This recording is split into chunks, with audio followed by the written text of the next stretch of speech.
नमस्कार बंधुरा आज के आमी आपनादेर पुरभरा शिमला मिर्चेर रेसिपि शेयर करछि। चलुन दिल्लीते एखन किन्तु प्रचंड गरम जानेन, रान्ना खावा काज कम किछुई भालो लागछे ना। तारই মাঝখানে রান্না তো করে খেতে হবে, কর্তা তাই বলছে। ভিডিও করতে তো ছাড়ছো না, কিন্তু কি বলুন দেখিনি, রান্না তো সেই করতেই হচ্ছে। পাশে একটু ক্যামেরাটা বসিয়ে তার সঙ্গে একটু ফটোশ্যুট করা, জানি এডিট ফেডিট করতে খুবই ঝামেলা, তবুও যাকে আজকে একটু বোনলেস চিকেন ছিল আর সোয়াবিন একটু নুন দিয়ে ভাপিয়ে রেখেছিলাম, তো সেই দিয়েই আজকে আমি এর পুরটা বানাচ্ছি।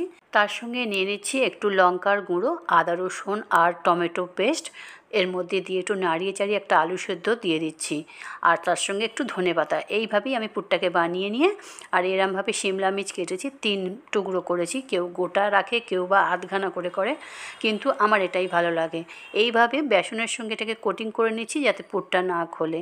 তারপরে গরম তেলে ছেড়ে দিচ্ছি, মিডিয়াম করে দিয়ে চাপা দিয়ে দিলাম আর এপিট ওপিট করে ভালো করে সেঁকে নিলাম। বাস হয়ে গেল পুর ভরা শিমলা মির্চ। অসাধারণ টেস্ট, যাই বলুন না কেন একবার বানিয়ে অবশ্যই খেয়ে দেখবেন। ভিডিওটা কেমন লাগলো একটা লাইক করে জানাতে ভুলবেন না। চ্যানেলে নতুন বন্ধু হলে সাবস্ক্রাইব রাখার অনুরোধ রইল। থ্যাংক